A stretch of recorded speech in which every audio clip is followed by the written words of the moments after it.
क्या हमारे जीवन में हम जितना अधिक सोचते हैं उतना पा सकते हैं? क्या हम जितना अधिक सोचते हैं उतना अधिक सफल हो पाते हैं? तो चलिए जानते हैं। एक साधारण भाषा में भगवान बुद्ध कहते हैं कि हमारे जीवन में हम वही बनते हैं जो अपने बारे में सोचते हैं।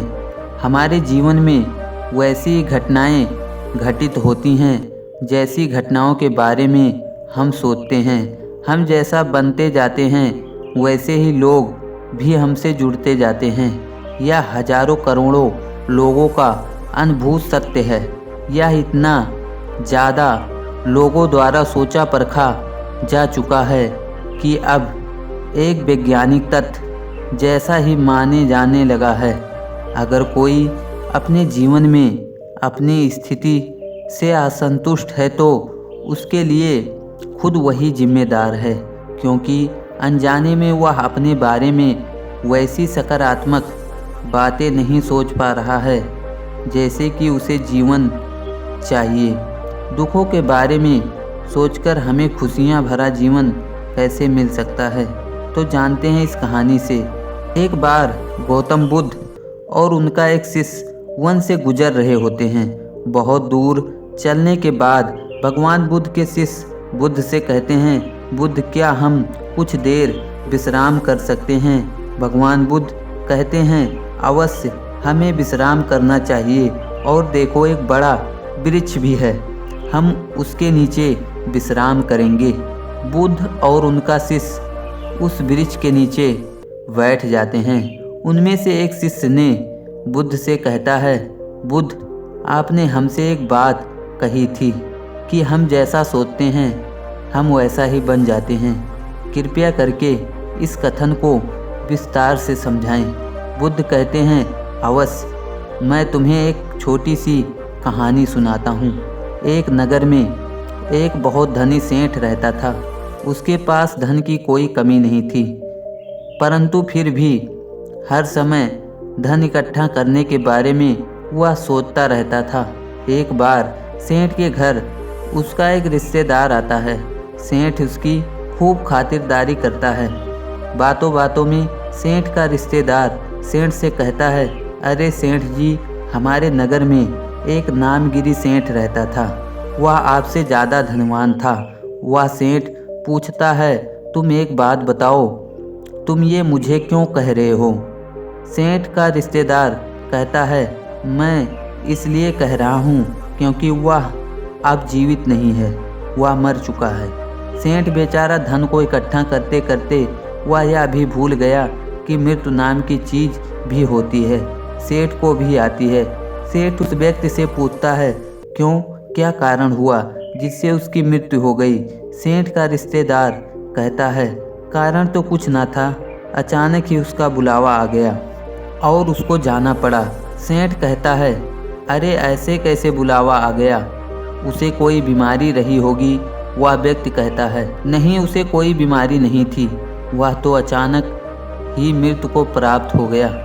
सेठ अपने रिश्तेदार की बात सुनकर हैरान रह जाता है, क्योंकि अब तक वह सोचता था कि मृत्यु बुढ़ापे में आती है या किसी बीमारी के कारण आती है, क्योंकि सेठ अभी जवान है, वह अभी मरना नहीं चाहता है।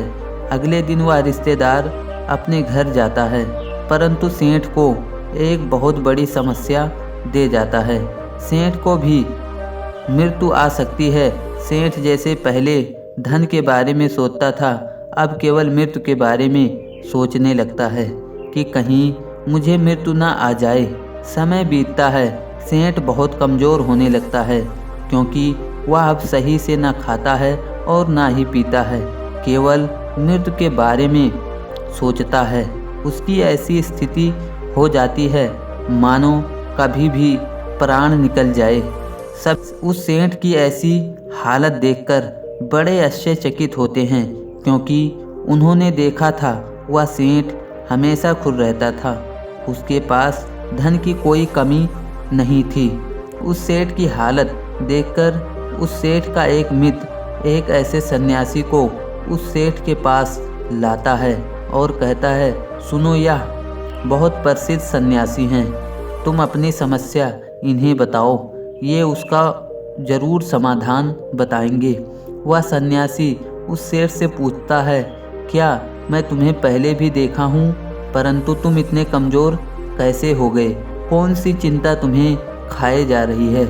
सन्यासी की बात सुनकर वह सेठ सन्यासी से कहता है, मैं मृत्यु को प्राप्त नहीं होना चाहता हूँ, कहीं मुझे मृत्यु न आ जाए। सेठ की बात सुनकर वह सन्यासी मुस्कुराकर बोलता है, अच्छा तुम्हें मृत्यु का भय है? वह सेठ कहता है, हाँ मेरे पास इतना सारा धन है, इसका उपयोग कौन करेगा? मुझे मृत्यु को प्राप्त नहीं होना है, मुझे जीना है। वह संत कहता है, तुम्हारी इस समस्या का मैं अभी समाधान निकालता हूँ। संत की बात सुनकर वह सेठ बहुत खुश होता है।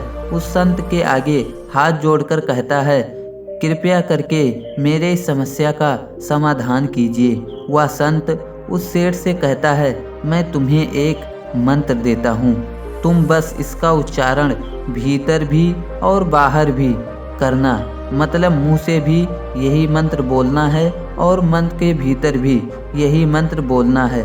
यह मंत्र है, जब तक मुझे मृत्यु नहीं आएगी तब तक मैं जीऊँगा। तुम इस मंत्र को 7 दिन तक लगातार जपना।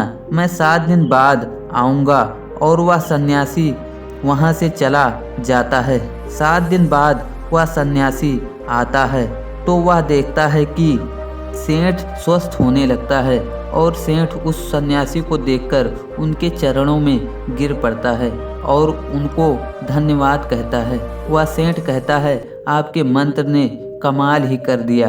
अब मैं मृत्यु से भयभीत नहीं हूँ, क्योंकि जब तक मृत्यु आएगी तब तक मैं अपना जीवन जीऊँगा।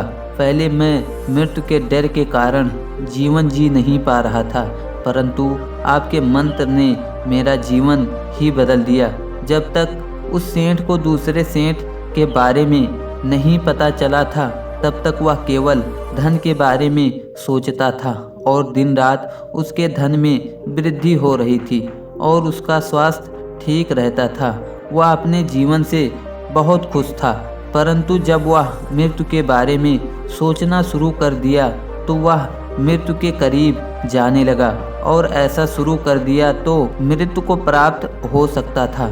इस कहानी से हमें यह सीख मिलती है कि हम जो भीतर और बाहर रटते हैं वही हमारे जीवन में घटित होने लगता है।